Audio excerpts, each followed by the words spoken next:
दोस्त, ये बजाज ऑटो है। आपने इसको सेल किया है, अब आपका इसमें क्या एनालिसिस है वो तो आपने भेजा नहीं है, लेकिन मैं इसको आपको रीड करके बताता हूँ। उस हिसाब से आप अपने एनालिसिस को मैच करना, ठीक है ना। तो इंट्राडे करने के लिए हमें वीकली और डेली दो टाइम फ्रेम पे मार्केट को देखना होता है,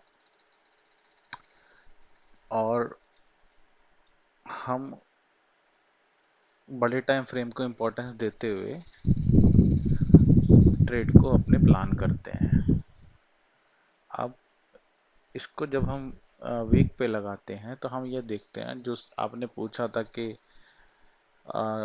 वीकली टाइम फ्रेम पे हायर है या लोअर लो, उस हिसाब से ट्रेड करते हो क्या, उस कंसेप्ट को भी यहाँ पे लगा सकते हो। लास्ट वीक में ये एक लोअर लो स्ट्रक्चर में था, ठीक है ना। लास्ट वीक में एक लोअर लो स्ट्रक्चर में था, तो आप इस करंट वीक में सेल की ट्रेड कर सकते हो। लेकिन आप देखोगे तो इसने क्लोजिंग नहीं करी है, तो ये टेक्निकली लोअर लो है, बट ये फंडामेंटली एक रेंज बाउंड स्टॉक है, तो आप इसको बाई सेल दोनों कर सकते हो करंट वीक में।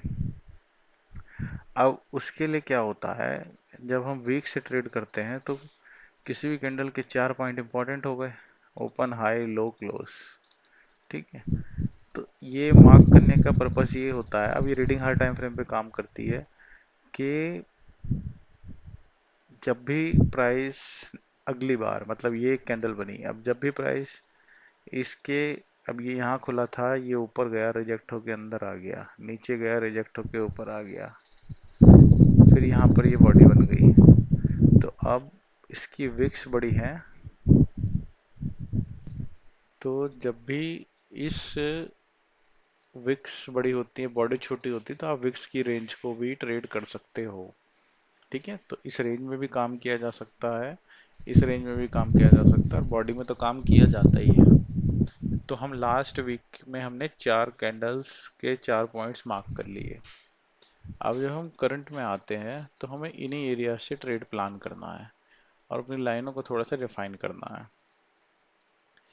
तो अगर हम देखें तो पिछला हफ्ता हमारे लिए यहाँ पे ख़त्म हो गया 20 जून को, मतलब ये कैंडल्स बनी हुई थी, यहाँ से बनी, यहाँ तक बनी।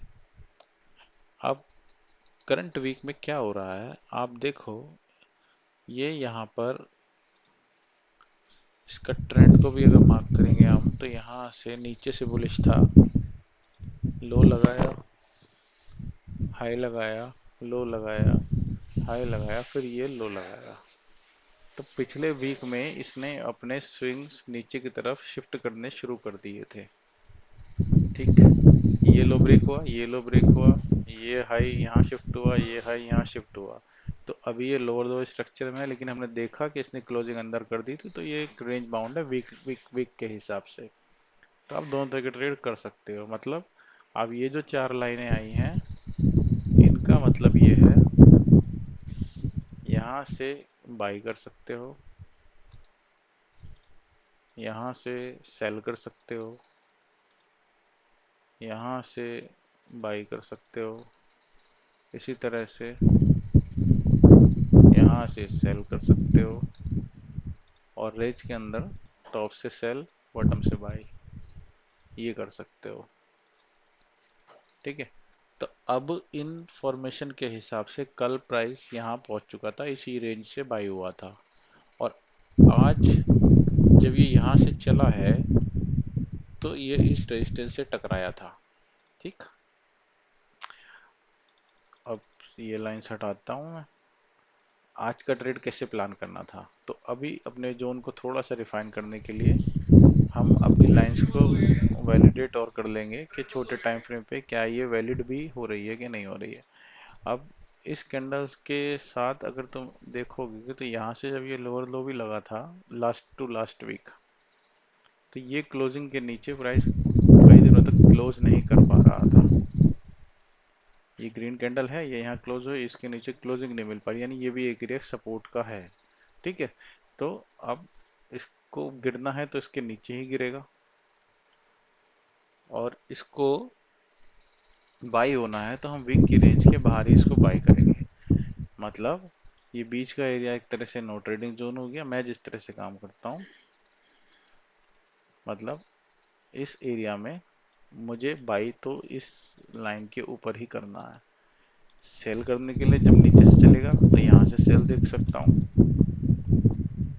या फिर ये यहाँ से स्ट्रक्चर देगा तो यहाँ से सेल देखूंगा।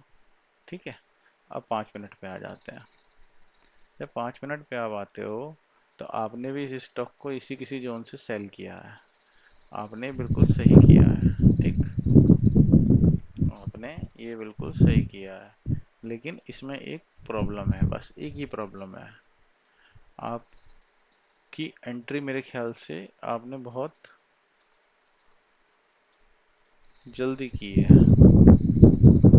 आपकी एंट्री आपने सेकंड रेड कैंडल में लगाई है, अगर यहाँ करी है तो ये गलत एक एंट्री है। इस स्टॉक के स्ट्रक्चर को देखो, इस स्टॉक का स्ट्रक्चर क्या था। देखो कल तो ये यहीं से गिरा था, जिस एरिया को हमने वनडे पे एक सपोर्ट की तरह मार्क किया था। ठीक है, इस स्टॉक का स्ट्रक्चर क्या, खुलने के बाद इसने एक लो लगाया, उसके बाद इस स्टॉक ने अपना एक भी लो ब्रेक नहीं किया था और ये अपने हाईज ब्रेक कर रहा था। मतलब ये स्टॉक स्ट्रॉन्ग है। आप इसको डायरेक्ट रेजिस्टेंस से सेल नहीं कर सकते। आपको इसके स्ट्रक्चर, जैसे ये हायर हाई में ऊपर जा रहा है, वैसे इसके स्ट्रक्चर लोअर लो में नीचे बनने चाहिए, हम तभी इसको सेल कर सकते हैं। ठीक है, तो जब, क्योंकि ये भी तो हो सकता था जब इस कैंडल ने ब्रेकआउट दिया, दो रेड कैंडल बनी, आपने तीसरी में एंट्री लगा दी, तो ये भी तो हो सकता था कि यहाँ से फिर वापस ऊपर चला जाए। हो सकता था ना, क्योंकि ये तो लॉस ब्रेक ही नहीं कर रहा था अपने, तो आपका तो स्टॉप लॉस हिट हो जाता। तो यहाँ पे एंट्री नहीं होनी थी इसमें। इसमें एंट्री कहाँ पे होनी थी, जब इसने एक लो ये लगा दिया, फिर इसके पास यहाँ पूरा मौका था फिर से नया हाई बनाने का, लेकिन यहाँ पे इसने नया हाई नहीं बनाया और इसने अपना लोज ब्रेक कर दिए। तो जब इसने यहाँ से लोज ब्रेक कर दिए, तब आपके पास एक लोअर लो का स्ट्रक्चर मिल गया है। और आप देखो, जब इसने एक लोअर लो किया है, हालांकि ये क्लोज नहीं कर पा रहा है, इसको यहाँ पे देखो, इसने यहाँ पे कहीं पे भी क्लोजिंग नहीं दी है। फाइनली इसने यहाँ पे क्लोज किया है। जब इसने यहाँ पे क्लोज कर दिया है, तब आपके पास ये जो एक गैप है, ये एंट्री एरिया बन जाता है। जहाँ से इसने लोअर लो किया था ना, तो ये गैप अभी ये गैप आपका जो था अनफिल्ड था, ये फाइनली यहाँ पे इसको टच करके नीचे गिरा है। तो यही एक एरिया आपका बन जाता है जहाँ से आपका सेल का ट्रेड एग्जीक्यूट करना है। अब उसमें प्रॉब्लम क्या है, जब आप इस एरिया में कहीं पे भी एंट्री डालोगे, मान लो आप यहाँ भी डालते हो, सबसे ऊपर भी डालते हो, तो आपको स्टॉप लॉस रखना पड़ेगा इस स्विंग के ऊपर। ठीक है, मैनेजेबल है 0.30, लेकिन इसमें आपको टारगेट बड़ा नहीं मिल पाएगा क्योंकि ये स्टॉक बुलिश है। ये इस स्विंग से भी पलट सकता है और हद से हद आपको इंट्राडे लो का टारगेट मिलेगा।